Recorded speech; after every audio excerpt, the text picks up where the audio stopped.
ਸਤਿ ਸ੍ਰੀ ਅਕਾਲ। ਲੋਕ ਰਾਣੀ ਚੈਨਲ ਪੰਜਾਬੀ ਦੇਖ ਰਹੇ ਸਾਰੇ ਦਰਸ਼ਕਾਂ ਦਾ ਸਵਾਗਤ ਹੈ। ਖਬਰਾਂ ਟੌਪ ਦੀਆਂ ਦੇ ਵਿੱਚ ਅੱਜ ਅਸੀਂ ਗੱਲਬਾਤ ਕਰਾਂਗੇ, ਜਿੱਥੇ ਇੱਕ ਪਾਸੇ ਖੇਤੀ ਕਾਨੂੰਨਾਂ ਨੂੰ ਲੈ ਕੇ ਰੌਲਾ ਰੱਪਾ ਪਿਆ ਹੋਇਆ, ਦੂਜੇ ਪਾਸੇ ਇੱਕ ਵੱਡੀ ਖਬਰ ਸਾਹਮਣੇ ਆ ਰਹੀ ਹੈ ਕਿ 25,000 ਮੰਡੀਆਂ ਨੂੰ ਬੰਦ ਕਰ ਦਿੱਤਾ ਗਿਆ। ਅੰਕੜੇ ਤੁਹਾਡੇ ਅੱਗੇ ਪੇਸ਼ ਕਰਾਂਗੇ ਕਿ ਕੀ ਰਿਪੋਰਟ ਕਹਿ ਰਹੀ ਹੈ। ਪੰਜਾਬੀ ਟ੍ਰਿਬਿਊਨ ਦੇ ਵਿੱਚ ਰਿਪੋਰਟ ਛਪੀ ਹੈ, ਸੀਨੀਅਰ ਪੱਤਰਕਾਰ ਚਰਨਜੀਤ ਭੁੱਲਰ ਹੋਣਾ ਨੇ ਛਾਪੀ ਹੈ। ਉਸ ਉੱਤੇ ਅਸੀਂ ਗੱਲਬਾਤ ਕਰਾਂਗੇ ਕਿਸ ਤਰ੍ਹਾਂ ਦੇ ਪ੍ਰਭਾਵ ਪੈ ਰਹੇ ਨੇ।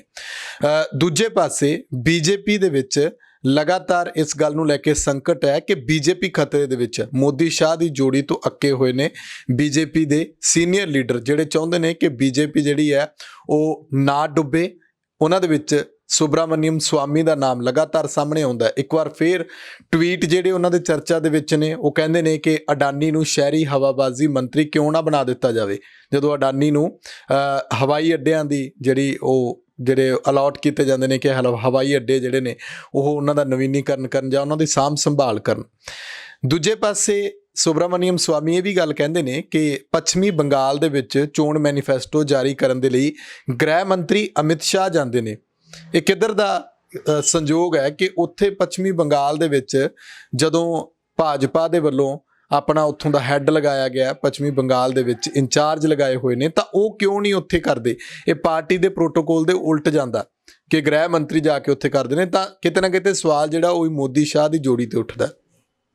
ਇਸ ਤੋਂ ਇਲਾਵਾ ਸ਼ਹੀਦ ਭਗਤ ਸਿੰਘ ਦਾ ਜਿਹੜਾ ਸ਼ਹੀਦੀ ਦਿਹਾੜਾ ਅੱਜ ਮਨਾਇਆ ਜਾ ਰਿਹਾ ਤੇ ਕਿਸਾਨਾਂ ਦੇ ਵੱਲੋਂ ਬਾਰਡਰਾਂ ਤੇ ਬੈਠ ਕੇ, ਤਾਂ ਇੱਥੇ ਇਹ ਵੀ ਸਵਾਲ ਜਿਹੜਾ ਉੱਠਣਾ ਲਾਜ਼ਮੀ ਹੈ ਕਿ ਕਿੰਨਾ ਕੁ ਸ਼ਹੀਦਾਂ ਦੀ ਸੋਚ ਦੇ ਉੱਤੇ, ਸ਼ਹੀਦ ਭਗਤ ਸਿੰਘ ਦੀ ਸੋਚ ਦੇ ਉੱਤੇ ਚੱਲਿਆ ਜਾ ਰਿਹਾ। ਉਹਨਾਂ ਦੀ ਸੋਚ ਕੀ ਸੀ? ਸਰਕਾਰਾਂ ਕਿੱਥੇ ਖੜੀਆਂ ਨੇ, ਆਮ ਲੋਕ ਕਿੱਥੇ ਖੜੇ ਨੇ, ਕ੍ਰਾਂਤੀਕਾਰੀ ਜਿਹੜੇ ਸਰਕਾਰਾਂ ਦੇ ਵਿਰੁੱਧ ਆਵਾਜ਼ ਚੁੱਕਦੇ ਨੇ, ਉਹਨਾਂ ਦੀ ਸੋਚ ਕੀ ਕਹਿੰਦੀ ਹੈ। ਇਸ ਤੋਂ ਇਲਾਵਾ ਕੇਜਰੀਵਾਲ ਸਾਹਿਬ ਦੀ ਗੱਲਬਾਤ ਕਰਾਂਗੇ। ਨਵਾਂ ਫੈਸਲਾ ਲਿਆ ਸ਼ਰਾਬ ਦੇ ਉੱਤੇ, ਉਸ ਨੂੰ ਲੈ ਕੇ ਕੇਜਰੀਵਾਲ ਸਾਹਿਬ ਦੀ ਸਰਕਾਰ ਜਿਹੜੀ ਘਿਰੀ ਹੋਈ ਹੈ। ਕੈਪਟਨ ਅਮਰਿੰਦਰ ਸਿੰਘ ਤੇ ਨਵਜੋਤ ਸਿੰਘ ਸਿੱਧੂ ਨੂੰ ਕਾਂਗਰਸ ਨੇ ਸਟਾਰ ਪ੍ਰਚਾਰਕਾਂ ਦੀ ਸੂਚੀ ਦੇ ਵਿੱਚ ਸ਼ਾਮਲ ਕੀਤਾ ਹੋਇਆ, ਪਰ ਪੰਜਾਬ ਦੇ ਵਿੱਚ ਨਵਜੋਤ ਸਿੰਘ ਸਿੱਧੂ ਅੱਜ ਵੀ ਕਈਆਂ ਦੀਆਂ ਅੱਖਾਂ ਦੇ ਵਿੱਚ ਰੜਕ ਰਹੇ ਨੇ। ਸਿੱਧੂ ਸਾਹਿਬ ਆਪਣੇ ਟਵੀਟ ਦੇ ਜ਼ਰੀਏ ਲਗਾਤਾਰ ਆਪਣੀ ਜਿਹੜੀ ਗੱਲ ਉਹ ਰੱਖ ਰਹੇ ਨੇ, ਪਰ ਅੰਦਰ ਪਾਰਟੀ ਦੇ ਵਿੱਚ ਕੋਈ ਗੱਲ ਬਣਦੀ ਦਿਖਾਈ ਨਹੀਂ ਦੇ ਰਹੀ। ਮੇਰੇ ਨਾਲ ਇਸ ਸਭ ਦੇ ਉੱਤੇ ਗੱਲਬਾਤ ਕਰਨ ਦੇ ਲਈ ਸੀਨੀਅਰ ਪੱਤਰਕਾਰ ਪਰਮਿੰਦਰ ਸਿੰਘ ਰਾਏਪੁਰ ਮੌਜੂਦ ਨੇ। ਪਰਮਿੰਦਰ ਜੀ, ਸਵਾਗਤ ਹੈ ਤੁਹਾਡਾ। ਸ਼ੁਕਰੀਆ ਸੁਖਵਿੰਦਰ ਜੀ, ਸਤਿ ਸ਼੍ਰੀ ਅਕਾਲ ਸਾਰਿਆਂ ਨੂੰ ਜੀ। ਪਰਮਿੰਦਰ ਜੀ, ਰਿਪੋਰਟ ਕੀ ਕਹਿੰਦੀ ਹੈ ਕਿ 25,000 ਮੰਡੀਆਂ ਨੂੰ ਬੰਦ ਕੀਤਾ ਗਿਆ? ਉਹਦਾ ਕਾਰਨ ਕੀ ਦੱਸਿਆ ਗਿਆ? ਇਹ ਤਾਂ ਕਹਿੰਦੇ ਸੀ ਕਿ ਖੇਤੀ ਕਾਨੂੰਨਾਂ ਦੇ ਨਾਲ APMC ਮੰਡੀਆਂ ਤੇ ਕਿਸੇ ਤਰ੍ਹਾਂ ਦਾ ਪ੍ਰਭਾਵ ਨਹੀਂ ਪੈਣਾ, ਜਿਹੋ ਜਿਹੇ ਭਰੋਸੇ ਦਿੱਤੇ ਗਏ ਉਹਨਾਂ ਦੇ ਉਲਟ ਰਿਪੋਰਟ ਜਿਹੜੀ ਸਾਹਮਣੇ ਆ। ਬਿਲਕੁਲ ਜੀ ਸੁਖਵਿੰਦਰ ਜੀ, ਜਿੱਦਾਂ ਚਰਨਜੀਤ ਭੁੱਲਰ ਉਹਨਾਂ ਦੀ ਰਿਪੋਰਟ ਲੱਗੀ ਹੈ, ਸੀਨੀਅਰ ਪੱਤਰਕਾਰ ਨੇ, ਉਹਦੇ ਉਹ ਇੱਕ ਐਂ ਕਹਿ ਲਓ ਕਿ ਜਿਹੜੇ ਬੰਦੇ ਖੇਤੀ ਕਾਨੂੰਨਾਂ ਦੀ ਗੱਲ ਕਰਦੇ ਨੇ, ਪੱਖ 'ਚ ਗੱਲ ਕਰਦੇ ਨੇ, ਉਹਨਾਂ ਦੇ ਉਹ ਅੱਖਾਂ ਤੇ ਕੰਨ ਖੋਲ ਰਹੀ ਹੈ ਰਿਪੋਰਟ। ਜੇ ਉਹਨੂੰ ਹਾਲੇ ਵੀ ਉਹ ਗੂੰਗੇ ਬੋਲੇ ਅੰਨੇ ਹੋ ਕੇ ਇਹਨਾਂ ਕਾਨੂੰਨਾਂ ਨੂੰ ਸਹੀ ਕਹਿੰਦੇ ਨੇ, ਵਾਜਬ ਠਹਿਰਾਉਂਦੇ ਨੇ, ਫਿਰ ਤਾਂ ਰੱਬ ਹੀ ਰੱਖਾ ਉਹਨਾਂ ਦਾ। ਤੇ ਉਹ ਜਿਹੜਾ ਅੰਦੋਲਨ ਹੋ ਰਿਹਾ ਉਹਨੂੰ ਸਹੀ ਕਰਾਰ ਦੇ ਰਹੀ ਹੈ ਰਿਪੋਰਟ। 25,000 ਖਰੀਦ ਕੇਂਦਰ ਨੇ ਜਿਹੜੇ ਉਹ ਬੰਦ ਹੋ ਰਹੇ ਨੇ। 9 ਰਾਜਾਂ ਦੇ ਵਿੱਚ ਕਹਿੰਦੇ ਜਿਹੜੀ ਖਰੀਦ ਕੇਂਦਰਾਂ 'ਚ ਕਟੌਤੀ ਹੋਈ ਆ। ਆ ਜਿਹੜੀ ਰਿਪੋਰਟ ਇਹਨਾਂ ਨੇ ਦਿੱਤੀ ਆ, ਉਹਦੇ ਵਿੱਚ 2017-18 ਦੇ ਵਿੱਚ 50,958 ਖਰੀਦ ਕੇਂਦਰ ਸੀਗੇ, ਜਿਹੜੇ 2018-19 ਦੇ ਵਿੱਚ ਵੱਧ ਕੇ 58,870 ਹੋ ਗਏ ਸੀ, ਤੇ 2019-20 ਦੇ ਵਿੱਚ ਵੱਧ ਕੇ 64,515 ਹੋ ਗਏ। ਪਰੰਤੂ ਹੁਣ 2021 ਦੀ ਜਿਹੜੀ ਰਿਪੋਰਟ ਉਹਨਾਂ ਨੇ ਪੇਸ਼ ਕੀਤੀ, ਉਹ 'ਚ ਸਿਰਫ 39,122 ਰਹਿ ਗਏ ਆ। ਔਰ ਵੱਡੀ ਕਟੌਤੀ ਜੇ ਦੇਖਣੀ ਹੋਵੇ, ਪੱਛਮੀ ਬੰਗਾਲ ਦੇ ਵਿੱਚ 30,000 ਸੀਗੇ ਜਿਹੜੇ ਘੱਟ ਕੇ ਹੁਣ 3,000 ਰਹਿ ਗਏ ਹੈ। ਠੀਕ ਹੈ, ਇਹ ਵੱਡੀ ਕਟੌਤੀ ਹੈ। ਸਾਰੇ ਜਿਹੜੇ ਚਾਹੇ ਨੋਟੀਫਾਈਡ ਖਰੀਦ ਕੇਂਦਰ ਸੀਗੇ, ਚਾਹੇ ਪੱਕੀਆਂ ਮੰਡੀਆਂ ਸੀਗੀਆਂ, ਉਹਨਾਂ ਦੀ ਗਿਣਤੀ ਇਹ ਦੱਸੀ ਆ। ਸੋ ਐਡੀ ਵੱਡੀ ਗਿਣਤੀ ਦੇ ਵਿੱਚ ਜਿਹੜਾ ਇੱਕਦਮ ਕਟੌਤੀ ਹੋ ਰਹੀ ਹੈ, ਮੰਡੀਆਂ ਦਾ ਨਾਮੋ ਨਿਸ਼ਾਨ ਜਿਹੜਾ ਹੈਗਾ ਮਿਟਦਾ ਜਾ ਰਿਹਾ ਹੈ। ਤਾਂ ਉਹ ਇਹ ਕਾਨੂੰਨਾਂ ਦੇ ਮਤਲਬ ਐਂ ਕਹਿ ਲਓ ਕਿ ਹਾਲੇ ਤਾਂ ਇਹਨਾਂ ਨੇ ਇੱਕ ਝਲਕ ਦਿਖਾਈ ਆ, ਜਿਹੜਾ ਪਾਸ ਕਰਕੇ ਰਾਸ਼ਟਰਪਤੀ ਸਾਹਿਬ ਨੇ ਸਾਈਨ ਕਰਕੇ ਭੇਜਤਾ ਬਿੱਲ। ਉਹਨਾਂ ਦਾ ਇੱਕ ਟ੍ਰੇਲਰ ਦਿਖਣਾ ਸ਼ੁਰੂ ਹੋ ਗਿਆ। ਟ੍ਰੇਲਰ ਤਾਂ ਵੈਸੇ ਪਹਿਲਾਂ ਦਿਖਣਾ ਸ਼ੁਰੂ ਹੋ ਗਿਆ ਸੀਗਾ, ਜਦੋਂ ਆੜ੍ਹਤੀਆਂ ਨੇ ਵੀ ਕਰਤਾ ਸੀ, ਵਪਾਰਕ ਮੰਡਲ ਨੇ ਵੀ ਕਰਤਾ ਸੀ, ਸਟਰਾਈਕ ਕੀਤੀ ਸੀ ਜਦੋਂ। ਤਾਂ ਹੁਣ ਜਿਹੜੇ ਕਹਿੰਦੇ ਸੀ ਬੰਦੇ ਕਿ MSP ਔਰ ਸਰਕਾਰੀ ਖਰੀਦ ਕੇਂਦਰਾਂ ਤੇ ਕੋਈ ਅਸਰ ਨਹੀਂ ਹੋਣਾ, ਉਹ ਇਹਦਾ ਜਵਾਬ ਦੇਣ ਉਹ ਮੂਹਰੇ ਆ ਕੇ। ਚਾਹੇ ਪੰਜਾਬ ਭਾਜਪਾ ਦੇ ਬੰਦੇ ਸੀਗੇ ਜਿਹੜੇ ਇੱਥੇ ਆ ਕੇ ਬੋਲਦੇ ਸੀਗੇ ਵੀ ਪੰਜਾਬ ਦੇ ਲੋਕਾਂ ਨੂੰ ਕਾਂਗਰਸ ਗੁੰਮਰਾਹ ਕਰ ਰਹੀ ਹੈ। ਹਰਿਆਣੇ ਦਾ ਸੀਐਮ ਬੋਲਦਾ ਕਹਿੰਦਾ ਇਹ ਹਰਿਆਣੇ ਦੇ ਕਿਸਾਨਾਂ ਨੂੰ ਕਹਿੰਦਾ ਕਾਂਗਰਸ ਪ੍ਰਭਾਵਿਤ ਕਰ ਰਹੀ ਹੈ, ਜਾਂ ਹੋਰ ਪਾਰਟੀਆਂ ਜਿਹੜੀਆਂ ਹੈਗੀਆਂ ਉਹ ਉਹਨਾਂ ਨੂੰ ਵਰਗਲਾ ਰਹੀਆਂ ਨੇ, ਉਹਨਾਂ ਨੂੰ ਗੁੰਮਰਾਹ ਕਰ ਰਹੀਆਂ ਨੇ। ਉਹ ਇਹਨਾਂ ਚੀਜ਼ਾਂ ਦਾ ਜਵਾਬ ਦੇਣ, ਇਹਨਾਂ ਰਿਪੋਰਟਾਂ ਕਿਤੇ ਉਹਨਾਂ ਦੇ ਕੰਨਾਂ ਤੱਕ, ਅੱਖਾਂ ਤੱਕ ਪਹੁੰਚਦੀਆਂ ਨਹੀਂ। ਸਾਰਾ ਕੁਝ ਪਹੁੰਚਦਾ ਹੈ, ਚੁੱਪ ਧਾਰੀ ਬੈਠੇ ਨੇ ਸਿਰਫ ਤੇ ਸਿਰਫ, ਔਰ ਬਕਾਇਦਾ ਤੌਰ 'ਤੇ ਤਮਾਸ਼ਾ ਦੇਖ ਰਹੇ ਨੇ ਕਿ ਕਿਵੇਂ ਵਿਚਾਰੇ ਕਿਸਾਨਾਂ ਦਾ, ਆਮ ਲੋਕਾਂ ਦਾ ਕਿਵੇਂ ਜਿਹੜਾ ਗਲਾ ਘੁੱਟਿਆ ਜਾਂਦਾ। ਮੈਂ ਇੱਕ TV ਚੈਨਲ ਦੇਖਦਾ ਸੀਗਾ, ਉਹਦੇ ਵਿੱਚ ਕਹਿੰਦੇ ਉਹਦੇ ਵਿੱਚ ਇੱਕ ਤਰਕ ਦਿੱਤਾ ਜਾ ਰਿਹਾ ਸੀ, ਜਿਹੜਾ ਐਂਕਰ ਸੀਗਾ ਸਰਕਾਰੀ ਕਹਿ ਰਿਹਾ, ਹਿੰਦੀ ਚੈਨਲ ਸੀਗਾ ਉਹ, ਤੇ ਸਰਕਾਰੀ ਕਹਿਣਾ ਵੀ ਚਲੋ ਕੋਈ ਮਾੜੀ ਗੱਲ ਨਹੀਂ ਹੈਗਾ ਜੀ। ਤੇ ਉਹ ਬੋਲ ਰਿਹਾ, ਐਂਕਰ ਬੋਲ ਰਿਹਾ ਸੀ, ਕਹਿੰਦਾ ਕਿਆ ਇਹ ਜੋ ਅਡਾਨੀ ਅੰਬਾਨੀ ਹੈ, ਇਹ ਭਾਰਤਵਾਸੀ ਨਹੀਂ ਹੈ, ਵੀ ਇਹਨਾਂ ਦਾ ਵਿਰੋਧ ਕਿਉਂ ਕਰਿਆ ਜਾਂਦਾ ਹੈ ਇਹਨਾਂ ਨੂੰ। ਜੇ ਕਹਿੰਦਾ ਜੇ ਇਹ ਅਮੀਰ ਬਣਦੇ ਜਾ ਰਹੇ ਹੈ ਤਾਂ ਇਹਨਾਂ ਦਾ ਹੱਕ ਨਹੀਂ ਬਣਦਾ। ਇਹ ਵੀ ਤਾਂ ਭਾਰਤ 'ਚ ਰਹਿੰਦੇ ਨੇ, ਭਾਰਤ ਦੇ ਨਾਗਰਿਕ ਨੇ, ਭਾਰਤ ਦੇ ਸੰਵਿਧਾਨ ਨੂੰ ਮੰਨਦੇ ਨੇ, ਭਾਰਤ ਦੀ ਸਰਕਾਰ ਵਿੱਚ ਕਹਿੰਦਾ ਇਹ ਯੋਗਦਾਨ ਪਾਉਂਦੇ ਨੇ, ਇਹਨਾਂ ਦੀ ਵੋਟ ਬਣੀ ਹੋਈ। ਉਹ ਇਹ ਮਤਲਬ ਤਰਕ ਦੇ ਰਿਹਾ ਸੀਗਾ। ਤੇ ਉਹਨੂੰ ਪੁੱਛਿਆ ਜਾਣਾ ਚਾਹੀਦਾ ਕਿ ਬਾਕੀ ਭਾਰਤੀ ਨਹੀਂ ਹੈਗੇ, ਉਹਨਾਂ ਨੂੰ ਅਮੀਰ ਬਣਨ ਦਾ ਹੱਕ ਕੋਈ ਨਹੀਂ ਹੈਗਾ। ਉਹਨਾਂ ਦੇ ਲਈ ਤੁਸੀਂ ਕੀ ਲੈ ਕੇ ਆ ਰਹੇ ਹੋ, ਉਹਨਾਂ ਨੂੰ ਕੀ ਦੇ ਰਹੇ ਹੋ? ਇਹਨਾਂ ਨੂੰ ਪਰੋਸ ਕੇ ਥਾਲ ਦੇ ਵਿੱਚ ਤੁਸੀਂ ਜਾ ਕੇ ਸਾਰਾ ਭਾਰਤ ਉੱਥੇ ਅੱਗੇ ਰੱਖਤਾ ਪੈਰਾਂ 'ਚ, ਤੇ ਬਾਕੀ ਭਾਰਤੀ ਜਿਹੜੇ ਭੁੱਖ ਨਾਲ ਮਰ ਰਹੇ ਨੇ। ਬਾਕੀ ਸਟੇਟਾਂ ਦੇ ਵਿੱਚ ਜਾਓ ਤੁਸੀਂ ਦੇਖੋਗੇ ਉੱਥੇ ਕੰਕਾਲ ਬਣੇ ਪਏ ਨੇ ਭੁੱਖਮਰੀ ਕਾਰਨ। ਬੱਚੇ ਦੇਖੇ ਨੇ ਜਿਹੜੇ ਕੰਕਾਲ ਬਣੇ ਹੋਏ ਦੇਖੇ ਨੇ ਬੱਚੇ, ਭੁੱਖਮਰੀ ਫੈਲਦੀ ਹੈ ਜਦੋਂ, ਉਦੋਂ ਉਹ ਭਾਰਤ ਦੇ ਵਾਸੀ ਨਹੀਂ, ਉਹ ਨਹੀਂ ਵੋਟ ਪਾ ਕੇ ਸਰਕਾਰ 'ਚ ਆਪਣਾ ਹਿੱਸਾ ਪਾਉਂਦੇ, ਉਹਨਾਂ ਦੇ ਆਧਾਰ ਕਾਰਡ ਨਹੀਂ ਬਣੇ ਹੋਏ, ਤੇ ਉਹ ਭਾਰਤ ਦੇ ਨਾਗਰਿਕ ਨਹੀਂ ਹੈਗੇ, ਉਹ ਸੰਵਿਧਾਨ ਅਨੁਸਾਰ ਜੀਵਨ ਨਹੀਂ ਜਿਉਂਦੇ। ਉਹ ਮਤਲਬ ਕਹਿਣ ਤੋਂ ਦੇਖੋ ਤੁਸੀਂ, ਜਦੋਂ ਬੰਦੇ ਨੇ ਕਿਸੇ ਗਲਤ ਬੰਦੇ ਦਾ ਸਾਥ ਦੇਣਾ ਹੁੰਦਾ, ਕਿੱਥੋਂ ਲਿਆਂਦਾ ਹੈ ਬੰਦਾ ਉਸ ਇਹੋ ਜਿਹੀਆਂ ਗੱਲਾਂ ਨੂੰ ਮੋਲਡ ਕਰਨ ਵਾਸਤੇ, ਲੋਕਾਂ ਨੂੰ ਪਿੱਛੇ ਲਾਉਣ ਵਾਸਤੇ। ਸੋ ਇਹ ਜਿਹੜੇ ਹੁਣ ਖਰੀਦ ਕੇਂਦਰਾਂ ਵਾਸਤੇ ਜਿਹੜੀ ਆਹ ਰਿਪੋਰਟ ਹੋਈ ਹੈ, 25,000 ਖਰੀਦ ਕੇਂਦਰਾਂ ਦੀ ਕਟੌਤੀ ਹੋਈ, ਛੋਟੀ ਗੱਲ ਨਹੀਂ ਹੈਗੀ, ਇਹ ਬਹੁਤ ਵੱਡੀ ਗੱਲ ਹੈ। ਕਿਸਾਨਾਂ ਨੂੰ ਜਿਹੜਾ ਅੰਦੋਲਨ ਕਰ ਰਹੇ ਨੇ ਹੁਣ, ਇਸ ਰਿਪੋਰਟ ਨਾਲ ਉਹਨਾਂ ਨੂੰ ਹੋਰ ਥੋੜ੍ਹਾ ਬਹੁਤਾ ਐਂ ਕਹਿ ਲਓ ਪੁਸ਼ ਮਿਲੂਗਾ, ਹੌਸਲਾ ਮਿਲੂਗਾ ਵੀ ਸਾਡੀ ਜਿਹੜੀ ਲੜਾਈ ਆ ਉਹ ਸਹੀ ਆ। ਸਾਨੂੰ ਜਿਹੜੇ ਗਲਤ ਕਹਿਣ ਵਾਲੇ ਉਹਨਾਂ ਦੇ ਮੂੰਹ ਤੇ ਕਰਾਰੀ ਚਪੇੜ ਹੈ ਇਹ ਰਿਪੋਰਟ ਜੀ। ਇਸ ਸਭ ਦੇ ਵਿਚਾਲੇ ਸੁਬਰਾਮਨੀਅਮ ਸਵਾਮੀ ਦੇ ਜਿਹੜੇ ਟਵੀਟ ਨੇ ਉਹ ਵੀ ਚਰਚਾ ਦੇ ਵਿੱਚ ਨੇ, ਹਾਲਾਂਕਿ ਕੀਤੇ ਕੁਝ ਦਿਨ ਪਹਿਲਾਂ ਨੇ, ਪਰ ਉਹਨਾਂ ਨੇ ਜਿਵੇਂ ਅਡਾਨੀ ਉੱਤੇ ਟਿੱਪਣੀ ਕੀਤੀ ਹੈ ਜਾਂ ਅਮਿਤ ਸ਼ਾਹ ਹੋਰਾਂ ਤੇ ਟਿੱਪਣੀ ਕੀਤੀ ਹੈ, ਕੀ ਲੱਗਦਾ ਹੈ ਕਿ ਪਾਰਟੀ ਦੇ ਵਿੱਚ ਜਾਂ ਤਾਂ ਉਹਨਾਂ ਦੀ ਸੁਣੀ ਨਹੀਂ ਜਾਂਦੀ, ਜਾਂ ਫਿਰ ਉਹ ਮੌਕੇ ਬੇਮੌਕੇ ਆਪਣੀ ਗੱਲ ਰੱਖਦੇ ਰਹਿੰਦੇ ਨੇ ਕਿ ਪਤਾ ਲੱਗੇ ਸਹੀ ਕਿ ਪਾਰਟੀ BJP ਨੂੰ ਕਿੱਥੇ ਨੁਕਸਾਨ ਹੋ ਰਿਹਾ, ਕਿੰਨਾ ਕਰਕੇ ਨੁਕਸਾਨ ਹੋ ਰਿਹਾ? ਨਾ ਬਿਲਕੁਲ, BJP ਦੇ ਜਿਹੜੇ ਬੰਦੇ BJP ਨੂੰ ਨਾਲ ਲੈ ਕੇ ਤੁਰੇ ਸੀ, ਜਾਂ BJP ਨੂੰ ਆਪਾਂ ਕਹਿ ਲਓ ਕਿ ਨੀਹਾਂ ਤੋਂ ਸ਼ੁਰੂ ਕਰਕੇ ਉੱਪਰ ਤੱਕ ਲੈ ਕੇ ਆਏ ਨੇ ਜਿਹੜੇ ਬੰਦੇ, ਉਹ BJP ਨੂੰ BJP ਮੰਨਦੇ ਨੇ। ਅਸਲ 'ਚ ਉਹ ਪਾਰਟੀ ਦੇ ਨਾਲ ਖੜਦੇ ਨੇ, ਪਾਰਟੀ ਕਿਸੇ ਇੱਕ ਬੰਦੇ ਦੀ ਨਹੀਂ ਹੁੰਦੀ। ਸੁਖਵਿੰਦਰ ਜੀ, ਕੋਈ ਵੀ ਗਰੁੱਪ ਆ, ਕੋਈ ਵੀ ਇੰਸਟੀਟਿਊਟ ਆ, ਕੋਈ ਵੀ ਕਾਰੋਬਾਰ ਹੈ, ਜਦੋਂ ਉਹ ਗਰੁੱਪ ਦੇ ਨਾਲ ਸ਼ੁਰੂ ਕੀਤਾ ਜਾਂਦਾ ਤਾਂ ਗਰੁੱਪ ਹੀ ਉਸ ਦਾ ਅੱਗੇ ਸਿਖਰ ਤੱਕ ਲੈ ਕੇ ਜਾਣ ਵਿੱਚ ਸਹਾਈ ਹੋ ਸਕਦਾ। ਇੱਕ ਇਕੱਲਾ ਬੰਦਾ ਜੇ ਉਹਨੂੰ ਕਹੇ ਕਿ ਮੈਂ ਗਰੁੱਪ ਤਾਂ ਸ਼ੁਰੂ ਕਰ ਲਿਆ ਪਰ ਮੈਂ ਹੀ ਇਕੱਲਾ ਕੰਮ ਕਰ ਰਿਹਾ, ਮੈਂ ਹੀ ਇਕੱਲਾ ਉੱਪਰ ਲੈ ਕੇ ਜਾਊਂਗਾ, ਮੈਂ ਹੀ ਗਰੁੱਪ ਬਾਰੇ ਸੋਚ ਰਿਹਾ, ਤਾਂ ਉਹ ਗਲਤ ਹੁੰਦਾ। ਉਹ ਮਤਲਬ ਗਰੁੱਪ ਦਾ ਬੇੜਾ ਬਿਠਾ ਦਿੰਦਾ। ਉਹ BJP ਨਾਲ ਹੋ ਰਿਹਾ। ਇਹ ਪਾਰਟੀ ਸੀਗੀ, ਇਹ ਨਹੀਂ ਕਹਿ ਸਕਦੇ ਆਪਾਂ BJP ਦੀ ਗੱਲ ਨਹੀਂ ਕਰ ਰਹੇ, ਕੋਈ ਵੀ ਪਾਰਟੀ ਹੈ, ਪਰ ਇੱਕ ਇਹ ਵੀ ਪਾਰਟੀ ਸੀ ਜਿਹਨੂੰ ਚਾਹੇ ਆਮ ਲੋਕਾਂ ਲਈ, ਚਾਹੇ ਪੰਜਾਬੀਆਂ ਲਈ, ਜਾਂ ਕਿਸੇ ਹੋਰ ਕਿਸੇ ਇੱਕ ਖਾਸ ਖਿੱਤੇ ਦੇ ਲੋਕਾਂ ਦੇ ਲਈ ਭਾਵੇਂ BJP ਮਾੜੀ ਹੋ ਸਕਦੀ ਆ, ਲੇਕਿਨ ਜਿਨ੍ਹਾਂ ਨੇ ਇਸ ਪਾਰਟੀ ਨੂੰ ਖੜਾ ਕੀਤਾ, ਬਣਾਇਆ, ਉਹਨਾਂ ਨੇ ਤਾਂ ਆਪਣੀ ਪੂਰੀ ਮਿਹਨਤ ਲਾਈ ਸੀ ਨਾ।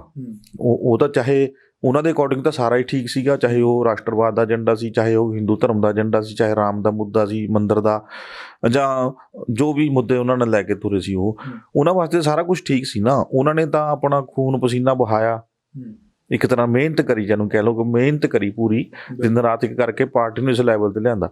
ਹੁਣ ਅੱਜ ਆ ਕੇ ਇੱਕ ਪਾਰਟੀ ਦੇ ਵਿੱਚ ਉਸ ਪਾਰਟੀ ਨੂੰ, ਉਹ ਬੰਦਿਆਂ ਨੂੰ ਜਿਹੜੇ ਦਿਨ ਰਾਤ ਇੱਕ ਕਰਕੇ ਤੁਰੇ ਸੀਗੇ ਪਾਰਟੀ ਦੇ ਨਾਲ, ਉਹਨਾਂ ਨੂੰ ਤਾਂ ਸਾਈਡ ਤੇ ਕਰਤਾ, ਲਾਂਭੇ ਕਰਤਾ, ਤੇ ਦੋ ਬੰਦੇ ਆ ਕੇ ਅੱਗੇ ਹੋ ਗਏ, ਇੱਕ ਟੀਮ ਲੈ ਕੇ ਵੀ ਸਾਡੀ ਟੀਮ ਹੈ, ਬਸ ਅਸੀਂ ਹੀ ਕਰਨਾ ਹੈ ਨਾ। ਤੇ ਉਹ ਚੀਜ਼ ਦਾ ਜਿਹੜਾ ਅਸਰ ਹੁੰਦਾ ਉਹ ਸਾਰਿਆਂ ਤੇ ਹੁੰਦਾ। ਸੁਬਰਾਮਨੀਅਮ ਦਾ ਜਿਹੜਾ ਬਿਆਨ ਹੈ ਜਾਂ ਟਵੀਟ ਹੁੰਦਾ, ਉਹ ਇਹ ਚੀਜ਼ ਨੂੰ ਸਾਬਤ ਕਰਦਾ, ਉਸ ਬਾਹਰ ਲਿਆਉਂਦਾ ਇਸ ਚੀਜ਼ ਨੂੰ। ਹੁਣ ਉਹਨਾਂ ਦਾ ਇਹ ਕਹਿਣਾ ਕਿ ਅਡਾਨੀ ਨੂੰ ਦੇ ਦਿਓ ਜੀ ਤੁਸੀਂ ਮੰਤਰਾਲੇ, ਸ਼ਹਿਰੀ ਹਵਾਬਾਜ਼ੀ ਮੰਤਰੀ ਬਣਾ ਦਿਓ ਉਹਨੂੰ, ਤੇ ਉਹ ਮਾੜਾ ਕੀ ਉਹ 'ਚ? ਬਣਾ ਕੇ ਤੁਸੀਂ ਆਪ ਵੀ ਤਾਂ ਤੁਸੀਂ ਬਦਨਾਮੀ ਕੱਢ ਰਹੇ ਹੋ। ਤੁਸੀਂ ਸਿੱਧੀ ਤਰ੍ਹਾਂ ਬਦਨਾਮੀ ਲੈ ਲਓ, ਜਦ ਦੇਣਾ ਤਾਂ ਉਸ ਨੂੰ ਹੀ ਆ। ਤੇ ਕਹਿਣ ਦਾ ਭਾਵ ਤਾਂ ਇਹੀ ਹੈ ਕਿ ਦੇਣਾ ਜਦੋਂ ਉਸ ਨੂੰ ਹੀ ਆ ਤੇ ਉਹਨੂੰ ਸਿੱਧਾ ਮੰਤਰੀ ਹੀ ਬਣਾ ਦਿਓ ਆਪਦੇ, ਜਿੱਦਾਂ ਕਰਦਾ। ਜਿਹੜੀ ਏਅਰਲਾਈਨ ਉਹਨੇ ਖਰੀਦਣੀ ਖਰੀਦ ਲੂਗਾ, ਜਿਹਦੇ ਤੇ ਕਬਜ਼ਾ ਕਰਨਾ ਕਰ ਲੂਗਾ, ਜਿਹੜਾ ਹਵਾਈ ਅੱਡਾ ਖਰੀਦਣਾ ਖਰੀਦ ਲੂਗਾ, ਜਿਹੜਾ ਆਪਣੇ ਨਾਂ ਥੱਲੇ ਕਰਨਾ ਕਰ ਲੂਗਾ। ਉਹ ਤੁਸੀਂ ਪਾਸੇ ਤਾਂ ਹਟ ਜੋ, ਕਰ ਲੈਣ ਦੋ ਉਹਨੂੰ ਫਿਰ। ਤੇ ਉਹ ਚੀਜ਼ਾਂ ਨੇ ਜਿਹੜੀਆਂ ਉਹਦਾ ਸਿੱਧਾ ਮਤਲਬ ਕਹਿ ਲਓ ਕਟਾਕਸ਼ ਹੈਗਾ ਵੀ ਆਹ ਬੰਦਿਆਂ ਨੂੰ ਤੁਸੀਂ, ਜਿਵੇਂ ਅੰਬਾਨੀ ਨੂੰ ਕਹਿ ਰਹੇ ਨੇ ਕਿ ਆਹ ਮੰਡੀਆਂ ਵਾਲੇ ਪਾਸੇ ਅਡਾਨੀ ਦਾ ਵੀ ਆ ਰਿਹਾ, ਅੰਬਾਨੀ ਦਾ ਵੀ ਆ ਰਿਹਾ, ਤਾਂ ਅਡਾਨੀ ਇੱਧਰਲੇ ਪਾਸੇ ਨੂੰ ਵੀ ਪੈਰ ਪਸਾਰ ਰਿਹਾ। ਰੇਲਵੇ ਤੁਸੀਂ ਦੇਖ ਰਹੇ ਹੋ, ਉਹਦੇ ਵਿੱਚ ਵੀ ਅਡਾਨੀ ਲਿਖਣ ਲੱਗ ਗਏ ਉਹ। ਤੇ ਉਹ ਉਹਨਾਂ ਦਾ ਕਹਿਣ ਦਾ ਭਾਵ ਹੈ ਕਟਾਕਸ਼ ਹੈ ਸਿੱਧਾ ਕਿ ਵੀ ਮੋਦੀ ਸਾਹਿਬ ਤੁਸੀਂ ਜੋ ਕਰਨਾ ਸਿੱਧੇ ਤੌਰ ਤੇ ਕਰ ਲਓ। ਲੋਕਾਂ ਨੂੰ ਪਤਾ ਹੈ, ਉਹ ਦੱਸ ਰਹੇ ਕਿ ਸਾਨੂੰ ਪਤਾ ਹੈ, ਤੁਸੀਂ ਸਾਡੇ ਤੋਂ ਲੁਕੋ ਕਾਹਨੂੰ ਰਹੇ ਹੋ। ਤੁਸੀਂ ਹੁਣ ਸਪਸ਼ਟ ਹੋ ਹੀ ਜਾਓ ਕਿ ਕਿਹਦਾ ਡਰ ਹੈ। ਹੁਣ ਜਦੋਂ ਤੁਸੀਂ ਇਕੱਲੇ ਹੀ ਚੱਲ ਰਹੇ ਹੋ, ਤਾਨਾਸ਼ਾਹੀ ਬਣ ਹੀ ਗਏ ਹੋ ਤੁਸੀਂ, ਫਿਰ ਹੁਣ ਕਿੱਧਰਲੇ ਪਾਸੇ ਤੁਰੋਗੇ। ਤੁਸੀਂ ਸਿੱਧੇ ਅਨਾਊਂਸ ਕਰੋ ਕਿ ਅੰਬਾਨੀ ਆਹ ਮੰਤਰੀ ਹੈ, ਅਡਾਨੀ ਆਹ ਮੰਤਰੀ ਹੈ, ਮੈਂ ਇਹਨੂੰ ਆਹ ਚੀਜ਼ ਦੇਤੀ, ਇਹਨੂੰ ਆਹ ਦੇਤੀ, ਦਈ ਜਾਓ ਫਿਰ। ਤੇ ਉਹ ਪਰ ਬੀਜੇਪੀ ਦਾ ਜਿਹੜਾ ਹੁਣ ਉਹਦੇ ਨਾਲ ਆਧਾਰ ਹੈ, ਜਿਹੜਾ ਗ੍ਰਾਫ ਹੈ ਉਹ ਹਿੱਲੇਗਾ। ਇਹਦਾ ਅੰਦਰੋਂ ਇਹਨਾਂ ਦਾ ਵਿਰੋਧ ਹੋਣਾ ਸ਼ੁਰੂ ਹੋ ਗਿਆ ਹੈ। ਆਪਾਂ ਪਹਿਲਾਂ ਤੋਂ ਹੀ ਰੌਲਾ ਪਾ ਰਹੇ ਹਾਂ ਕਿ ਅੰਦਰ ਬੜੀ ਖਲਬਲੀ ਮਚੀ ਹੋਈ ਆ। ਇੱਕ ਦਿਨ ਬਸ ਸਪੋਰਟ ਹੋਏਗਾ ਹੀ ਹੋਏਗਾ। ਬਿਲਕੁਲ ਬਿਲਕੁਲ।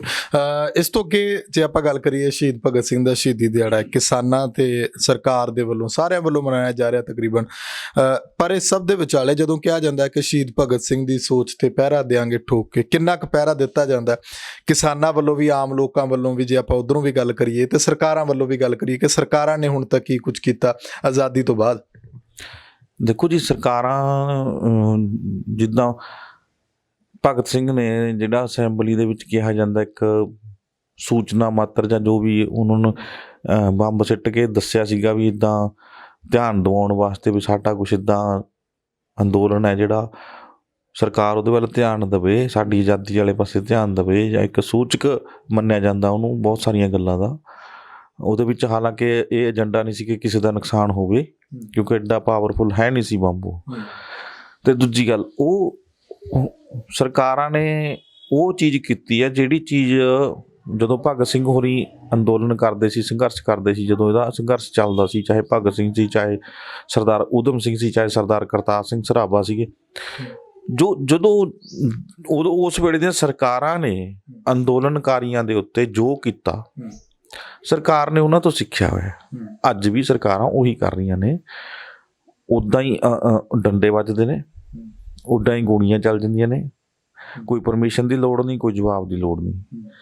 ਉਸੇ ਤਰ੍ਹਾਂ ਤੁਹਾਨੂੰ ਦੇਖਿਆ ਸੜਕਾਂ ਤੇ ਕਿੱਲ ਗੱਡ ਤੇ ਸੜਕਾਂ ਪੱਟਤੀਆਂ, ਪਾਣੀ ਦੀਆਂ ਬੁਛਾਰਾਂ ਮਾਰੀਆਂ। ਆਜ਼ਾਦੀ ਆਈ ਕਿਹਨਾਂ ਲਈ ਆਈ? ਕੋਈ ਇੱਕ ਬੰਦਾ ਹੱਥ ਖੜਾ ਕਰਕੇ ਦੱਸੇ ਕਿ ਆਜ਼ਾਦੀ ਭਾਰਤ ਦੇ ਲੋਕਾਂ ਦੇ ਲਈ ਆਈ ਆ। ਸਿਰਫ ਸਰਕਾਰ ਦਾ ਨਾਮ ਹੀ ਚੇਂਜ ਹੋਇਆ ਕਿ ਪਹਿਲਾਂ ਵਿਦੇਸ਼ੀ ਸੀ, ਹੁਣ ਦੇਸ਼ ਦੀ ਆਪਦੀ ਆ। ਟੌਰਚਰ ਤਾਂ ਉਹੀ ਆ ਨਾ। ਦੱਸੋ ਕਿੱਥੇ ਟੌਰਚਰ ਘਟਿਆ? ਬੇਰੁਜ਼ਗਾਰੀ, ਰੁਜ਼ਗਾਰ ਤਾਂ ਉਹ ਵੀ ਦਿੰਦੇ ਸੀਗੇ, ਸਰਕਾਰੀ ਨੌਕਰੀਆਂ ਵੀ ਦਿੰਦੇ ਸੀ। ਭਾਰਤ ਵਾਸੀ ਖੁਦ ਉਹਨਾਂ ਦੀ ਪੁਲਿਸ ਦੇ ਵਿੱਚ ਸੀਗੇ, ਉਹਨਾਂ ਦੀਆਂ ਫੌਜਾਂ ਦੇ ਵਿੱਚ ਸੀਗੇ, ਇੱਥੇ ਵੀ ਹੈਗੇ ਨੇ। ਰੁਜ਼ਗਾਰ ਉਹ ਮਜ਼ਦੂਰਾਂ ਵਾਂਗੂ ਕੰਮ ਕਰਾਉਂਦੇ ਸੀ, ਰੁਜ਼ਗਾਰ ਕਹਿੰਦੇ ਸੀ ਉਹਨੂੰ, ਤੇ ਜਿੰਨਾ ਕੁ ਚਾਹੁੰਦੇ ਸੀ ਉਹਨਾਂ ਕੁ ਦੇ ਦਿੰਦੇ ਸੀ।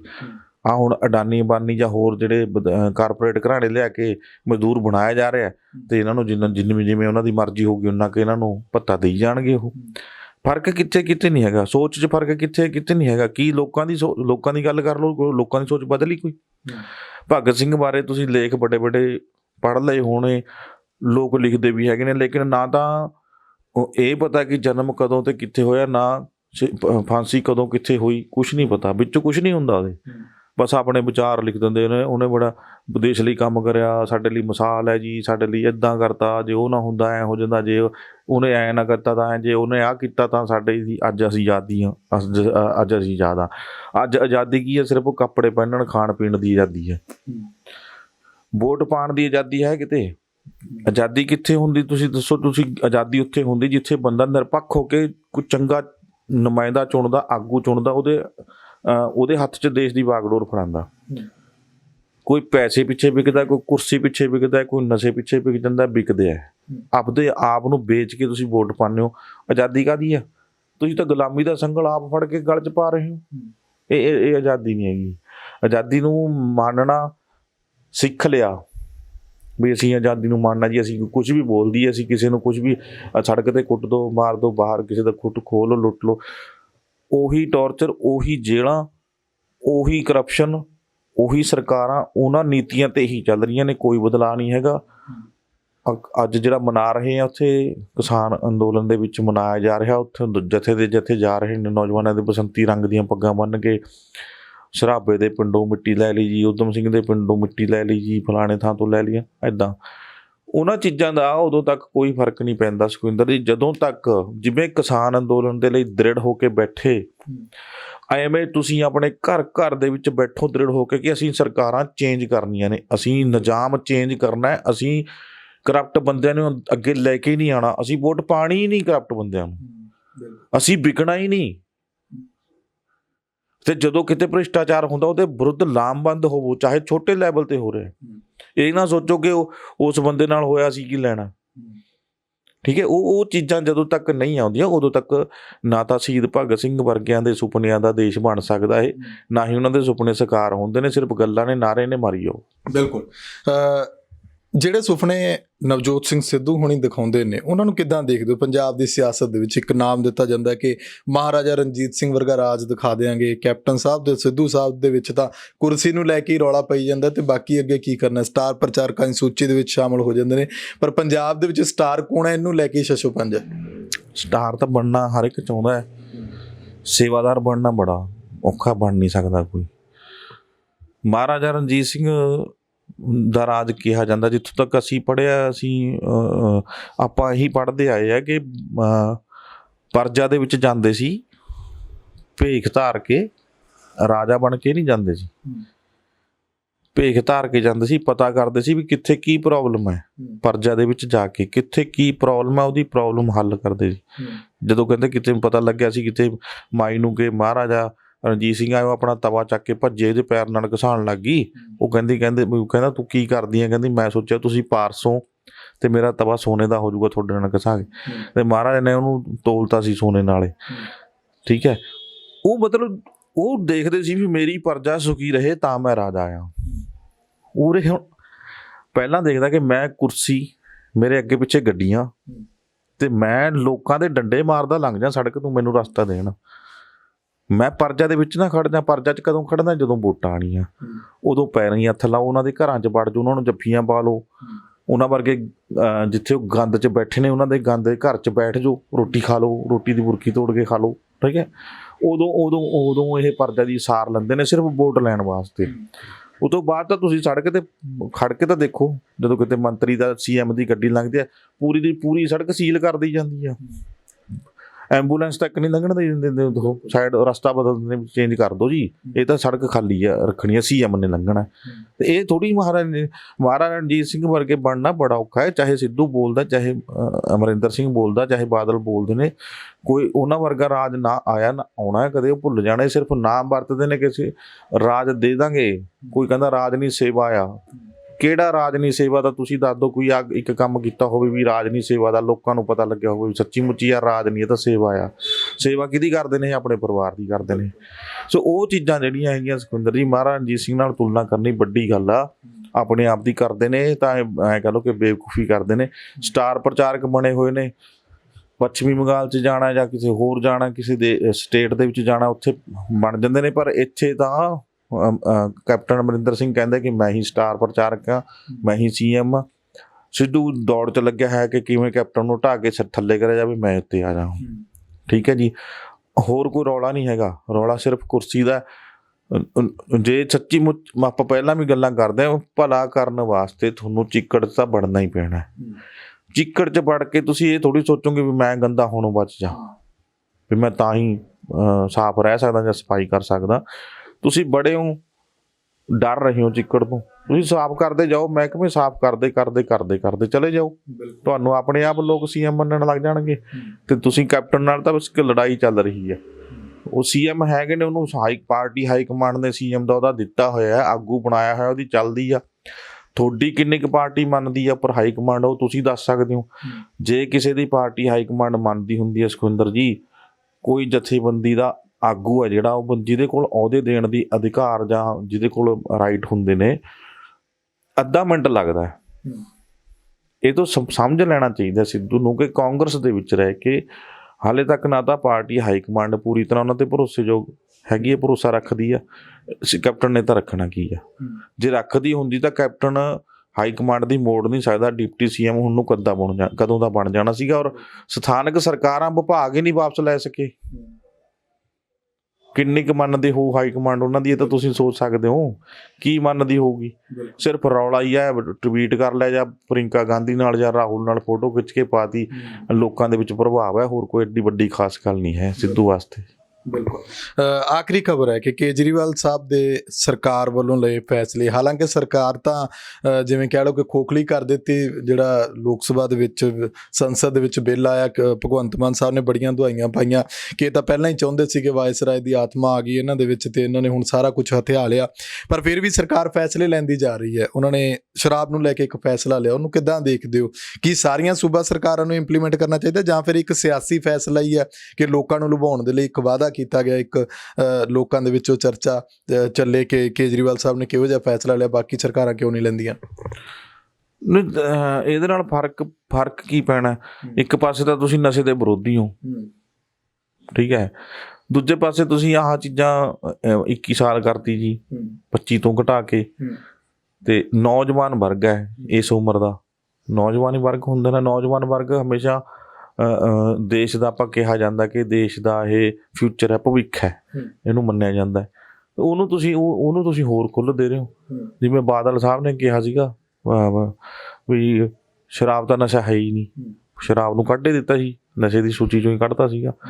ਤੇ ਫਿਰ ਨਸ਼ਾ ਹੋਰ ਰਹਿ ਕਿਹੜਾ ਗਿਆ? ਸਭ ਤੋਂ ਵੱਧ ਜੇ ਇਨਕਮ ਹੁੰਦੀ ਹੈ ਤਾਂ ਇੱਥੋਂ ਪੰਜਾਬ ਦੇ ਵਿੱਚ ਦੇਖੋ ਆ ਸ਼ਰਾਬ ਵਾਲੇ ਪਾਸੇ ਹੀ ਆ। ਕਿੰਨੀ ਖਪਤ ਹੋ ਰਹੀ ਹੈ ਲੁਧਿਆਣਾ ਵਰਗੇ ਸ਼ਹਿਰਾਂ 'ਚ, ਅੰਮ੍ਰਿਤਸਰ, ਪਟਿਆਲੇ ਵੀ ਦੇਖ ਲਓ। ਤੇ ਇਹ ਮਾਫੀਆ ਸਭ ਤੋਂ ਵੱਡਾ ਆ, ਠੀਕ ਹੈ ਜੀ। ਨਜਾਇਜ਼ ਔਰ ਨਕਲੀ ਸ਼ਰਾਬ, ਤੁਸੀਂ ਸਟੇਟਾਂ ਦੇ ਵਿੱਚ ਪੜ੍ਹਿਆ ਹੀ ਹੈ, ਕਿੰਨੀਆਂ ਖਬਰਾਂ ਆਈਆਂ ਕਿ ਨਕਲੀ ਸ਼ਰਾਬ ਨਾਲ ਕਿੰਨੀਆਂ ਮੌਤਾਂ ਹੋਈਆਂ ਨੇ।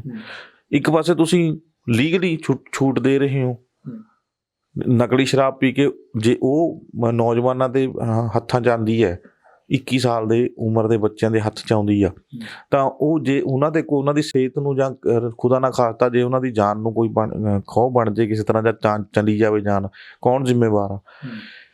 ਪੈਸਾ ਇਕੱਠਾ ਕਰਨਾ ਰੈਵਨਿਊ। ਤੇ ਦੂਜਾ ਗੱਲ ਹੈਗਾ ਕਿ ਇੱਕ ਸ਼ਰਾਬ ਪੀ ਕੇ ਜਿਹੜਾ ਬੰਦਾ ਪੂਰੀ ਤਰ੍ਹਾਂ ਨਸ਼ੇੜੀ, ਕਿਉਂਕਿ ਸਮਝ ਨਹੀਂ ਹੁੰਦੀ। ਆਪਾਂ ਇਹ ਨਹੀਂ ਗੱਲ ਕਰਦੇ ਕਿ ਸਾਰੀ ਸ਼ਰਾਬ ਦਾ ਪੈਗ ਲਾਉਣ ਵਾਲੇ ਮੂਰਖ ਹੁੰਦੇ ਨੇ। ਬਹੁਤ ਸਾਰੇ ਲੋਕ ਇੱਦਾਂ ਦੇ ਵੀ ਹੁੰਦੇ ਨੇ ਜਿਹੜੇ ਉਸਨੂੰ ਇੱਕ ਦਵਾਈ ਦੇ ਰੂਪ ਵਿੱਚ ਲੈਂਦੇ ਨੇ, ਠੀਕ ਹੈ, ਚਲੋ ਉਹ ਵੱਖਰੀ ਚੀਜ਼ ਹੈ, ਇਹ ਵੱਖਰਾ ਇੱਕ ਆਪਾਂ ਮੁੱਦਾ ਕਹਿ ਸਕਦੇ ਹਾਂ।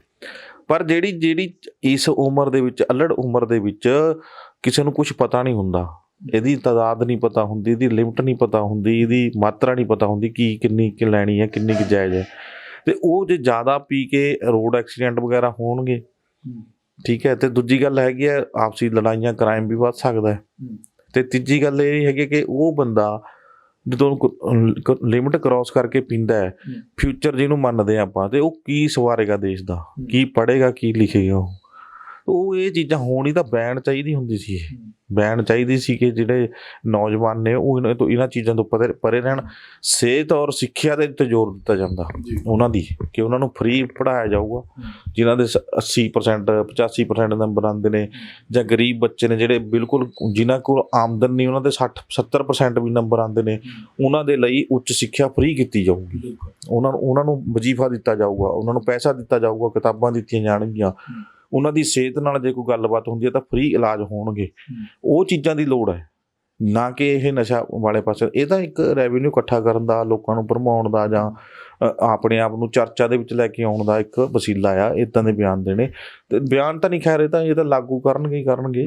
ਤੇ ਇਹਦੇ ਨਾਲ ਰੈਵਨਿਊ ਜਿਵੇਂ ਇਕੱਠਾ ਹੁੰਦਾ, ਪੈਸਾ ਵੀ ਇਕੱਠਾ ਕਰਨਾ ਹੁੰਦਾ ਸਰਕਾਰ ਨੇ, ਉਦੋਂ ਜ਼ਿੰਮੇਵਾਰੀ ਬਣ ਜਾਂਦੀ ਹੈ। ਲਓ ਮਾਫੀਆ ਤੋਂ ਪੈਸਾ ਲੱਗ ਆਊਗਾ, ਠੀਕ ਹੈ ਜੀ। ਇੱਦਾਂ ਦੇ ਬਿਆਨ ਦੇ ਕੇ ਜਾਂ ਇੱਦਾਂ ਦੀਆਂ ਪਾਲਿਸੀਜ਼ ਲਿਆ ਕੇ ਜਿਨ੍ਹਾਂ ਲੋਕਾਂ ਨੂੰ ਫਾਇਦਾ ਹੋਣਾ, ਉਹਨਾਂ ਨੇ ਤਾਂ ਸਤਿ ਸ੍ਰੀ ਅਕਾਲ ਕਰਨੀ ਹੈ ਨਾ ਜਾ ਕੇ।